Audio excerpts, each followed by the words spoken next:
एक गांव में जमींदार की बेटी थी अंजलि। वह बहुत ही नटखट थी। जमींदार होने के कारण पूरे गांव में उनका बहुत रौब था। गांव के सभी लोग उनसे डरते थे। अंजलि को जमींदार ने बहुत लाड़ प्यार से पाला था। इधर दूसरे गांव में एक किसान की दुश्मनी उस जमींदार से थी। इस दुश्मनी के कारण वे उसे नुकसान पहुंचाना चाह रहे थे, लेकिन मौका नहीं मिल रहा था। एक दिन अंजलि अपने खेतों पर खेलने गई। वहां जाकर वह अपनी सहेलियों के साथ घूम रही थी। तब भी उसकी सोने की बाली गिर जाती है। इसका किसी को पता नहीं चलता। घर आकर जब सब देखते हैं कि अंजलि के एक कान में बाली है, तो जमींदार के आदमी बाली ढूंढने के लिए निकल पड़ते हैं। अंजलि जिस खेत में खेल रही थी, उसके पास वाले खेत में रामकिशन अपनी फसल काट रहा था। जमींदार के आदमी उससे बाली के बारे में पूछते हैं। वो मना कर देता है, लेकिन उस पर शक होने के कारण वे उसे उठाकर जमींदार के सामने ले जाकर पटक देते हैं। नमस्कार दोस्तों, आप सभी का एस रंजन ज्ञान चैनल पर स्वागत है। दोस्तों, अगर आप लोग हमारे चैनल पे नए हैं और अपनी मातृभूमि से प्यार करते होंगे, तो प्लीज़ दोस्तों आप हमारे चैनल को सब्सक्राइब कर लीजिए, वीडियो को लाइक कर दीजिए और आप इस कहानी को लास्ट तक सुनेंगे तो आपको बहुत ही अच्छा महसूस होगा। तो आपका ज़्यादा समय ना लेते हुए चलिए कहानी की शुरुआत करते हैं। जमींदार ने बोला, रामकिशन सच बता, सोने की बाली कहाँ है? बात कीमत की नहीं है, लेकिन वो मेरी बेटी की बाली है। उसके लिए मैं पूरे गांव में आग लगा दूंगा। रामकिशन बोलता है, मालिक, मैंने तो बिटिया को खेलते भी नहीं देखा। मैं तो बहुत बाद मैं अपने खेत पर आया था। उस समय वहाँ कोई नहीं था। जमींदार को उसकी बात पर विश्वास नहीं हुआ। वो उसे मारने की सज़ा देता है।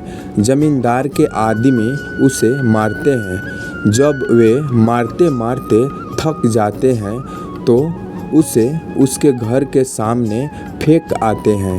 अगले दिन यह बात पूरे गांव में फैल जाती है। गांव वाले सोचते हैं कि न जाने जमींदार अब क्या करेगा। तभी जमींदार के आदमी वहां आ जाते हैं। जमींदार के आदमी बोलते हैं, जिसने भी सोने की बाली ली है वह अपने आप हमारे सामने आ जाए। अगर हमने ढूंढा तो उसका मरना पक्का है। सारा गांव सोने की बाली ढूंढने लगता है, लेकिन वह कहीं नहीं मिलती। इससे जमींदार बहुत गुस्सा हो जाता है। वह गांव वालों के साथ बहुत बुरा व्यवहार करने लगता है। अब जमींदार गांव वालों से सोने की बाली के बदले में उनकी फसल का हिस्सा लेने लगता है, जिससे गांव वाले भूखे मरने लगते हैं। उसी गांव में रहने वाले रामकिशन, जिसे जमींदार के गुंडे ने मारा था, उसका लड़का एक दिन खेत में जा रहा था तो उसे वह बाली पड़ी दिखाई देती है। वह अपने घर आकर बाली रामकिशन को दिखाता है। रामकिशन, बेटे, ये बात किसी को मत बताना। कल मैं चुपचाप यह बाली एक चिट्ठी के साथ गांव वालों की ओर से जमींदार को पहुंचा दूंगा।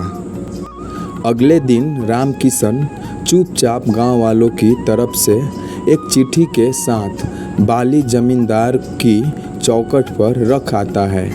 जमींदार को बाली मिल जाती है। चिट्ठी में लिखा था कि पूरे गांव ने मिलकर बाली ढूंढी है। वह खेत में पड़ी मिली थी। जमींदार गांव वालों को माफ़ कर देता है और उन्हें फसल का पूरा हिस्सा देने लगता है। इधर दूसरे गांव के लोग एक दिन जमींदार की बेटी अंजलि का अपहरण कर लेते हैं। जमींदार बहुत ढूंढता है लेकिन अंजलि का पता नहीं चलता। तब राम किशन का बेटा जमींदार के घर जाता है। सुरेश, मैं तुम्हारी बेटी का पता जानता हूँ, लेकिन पहले तुम्हें मेरे पिताजी से माफ़ी मांगनी होगी क्योंकि उन्होंने सोने की बाली नहीं चुराई थी। जमींदार, ठीक है, अपने पिता को बुलाकर लाओ, मैं उनसे माफ़ी मांग लूँगा। सुरेश राम किशन को बुला लाता है।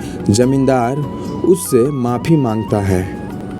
राम किशन, मालिक छोड़िए पुरानी बातें, पहले बिटिया को ढूंढने चलते हैं। वो सिर्फ आपकी नहीं, पूरे गांव की बेटी है। यह सुनकर जमींदार राम किशन के पैरों में गिर जाता है और माफ़ी मांगने लगता है। सुरेश, मैंने आगे वाले गांव के कुछ लोगों को एक बोरे में कुछ ले जाते देखा था, वहीं मुझे ये अंगूठी मिली थी। फिर जमींदार उस गांव की ओर चल देते हैं।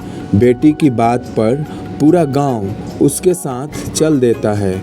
वहां पहुंचकर वे सब गांव पर हमला बोल देते हैं। तभी उस गांव का मुखिया आकर माफ़ी मांगता है। मुखिया, हमें पता नहीं था कि ये लोग आपकी बेटी को उठा लाए हैं, हमें माफ़ कर दीजिए। मुखिया अंजलि को लाता है, साथ ही पुलिस बुलाकर उन गुंडों को पुलिस के हवाले कर देता है।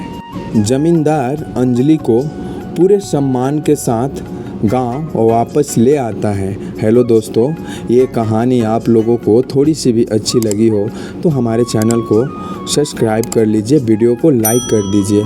तो मिलते हैं अगले वीडियो में कोई और अच्छी सी कहानी के साथ। तब तक के लिए जय हिंद, वंदे मातरम।